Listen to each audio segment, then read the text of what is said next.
grown accustomed to thinking of the Gospel of Mark as a gospel in a hurry.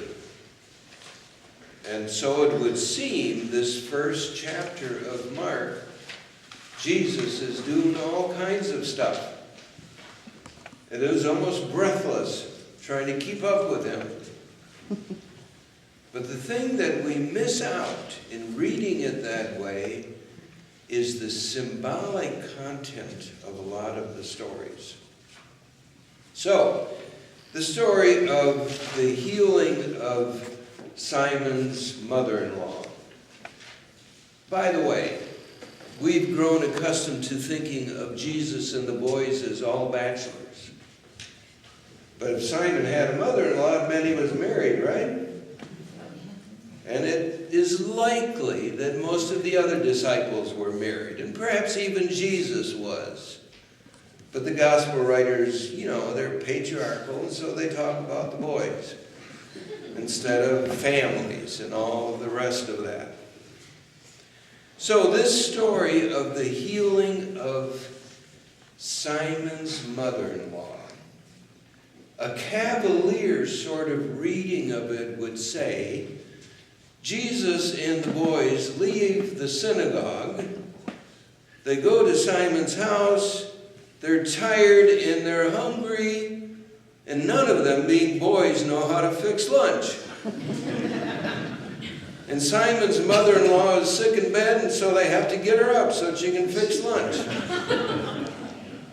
Well, that's not the story at all, because it misses all of the symbolic things that Mark is packing into this story.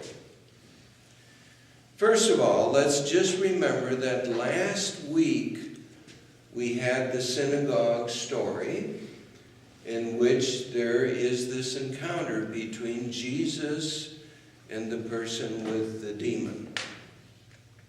Symbolically, it is Mark's way of saying that Jesus came to confront the religious hierarchy. That's what the synagogue is, isn't it? It's the religious hierarchy. And in the context of that religious setting, Jesus confronts the demonic power. So then Jesus leaves the synagogue. It's still the Sabbath day. He goes to Simon's house and is confronted with the fact that Simon's mother-in-law has a fever. Now, all of us have a fever at some time or another. It's no big deal, right? But in the context of this story, to have a fever almost makes it close to being demon-possessed. Not quite. But it's much more serious than what we would tend to think of. So no wonder she's in bed. Now Jesus crosses boundaries throughout this gospel. He goes into her room. Does a guy go into a woman's room in those times? No. But he goes into her room, and he doesn't say anything, but he reaches out his hand, and lifts her up. Now, it gets translated as lifts her up, but the correct translation is raises her up. Does that remind you of anything in the Gospel of Mark's story? Huh? You don't think so? At the very end of the gospel, what happens? He's not here. He is raised up. It's the same word. So here's Mark at the very beginning of his gospel giving a hint about the whole sweep of Jesus' life and ministry. But there's more. Jesus does this act with who? A woman. Now, it's a patriarchal time. All of the stories deal with men. She's not even given a name. But she is raised up, and she does what? She serves. She serves. The Greek word for serves is the verb form of deacon. She serves. It's not about fixing a meal. It's about a much larger picture of being a deacon. Now, Bradley does fix meals now and then. But his ministry is much larger than making meals. And in fact, the same word appears at the end of the story. What do we hear at the very end? Jesus, when he dies, he is surrounded by who? Women. The women. The guys are gone. They fled. But the women are there, and we are told these were the women who served Jesus during his ministry. The same Greek word, diakonai. They served. So here in Mark's telling of the story, he's stepping out of the patriarchal mold and is saying right at the beginning, this is about upsetting the apple cart, upsetting the norms that people are used to. And women are important in the story. So you got to remember that we as Christ followers, we're entrusted with this task of upsetting the apple cart, confronting and challenging the status quo.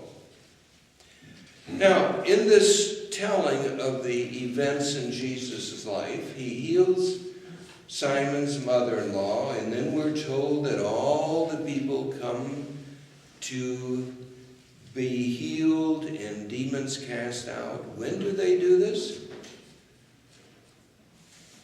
At sundown. What's the significance of sundown? It's the end of the Sabbath. It's the beginning of the first day of the week. So it's telling us that Jesus, even though he did do stuff on the Sabbath day that people challenged and confronted, primarily Jesus was a good observant Jew. And he did things the way you were supposed to do it.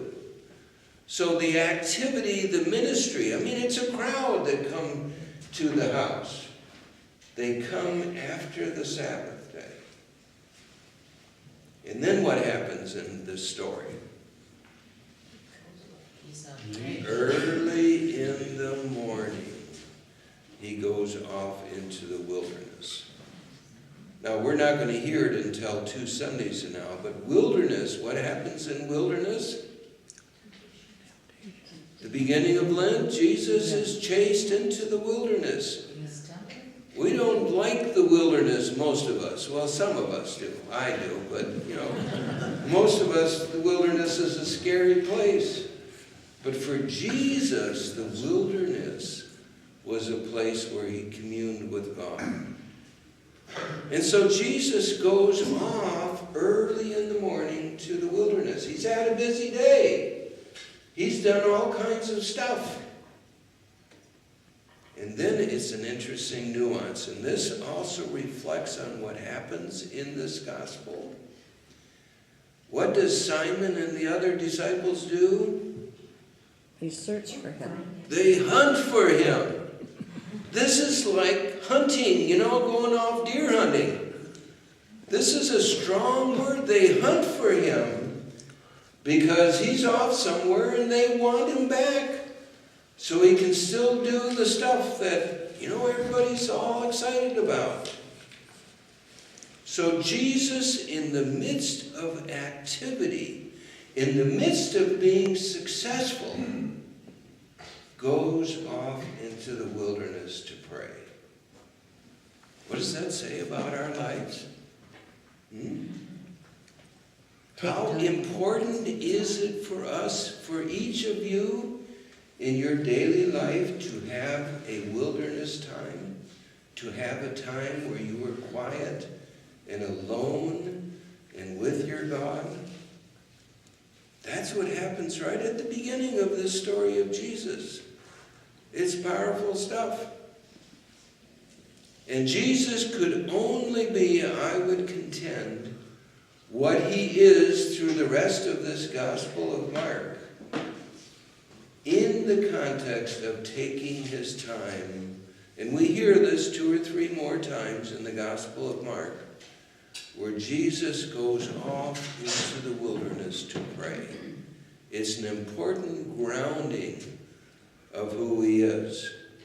And it's only in that context that you can listen to the garden story, where Jesus, knowing what's going to happen in the next few hours, goes into the garden to pray.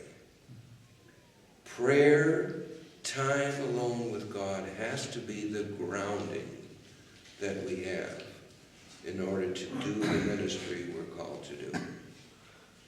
Amen. Amen.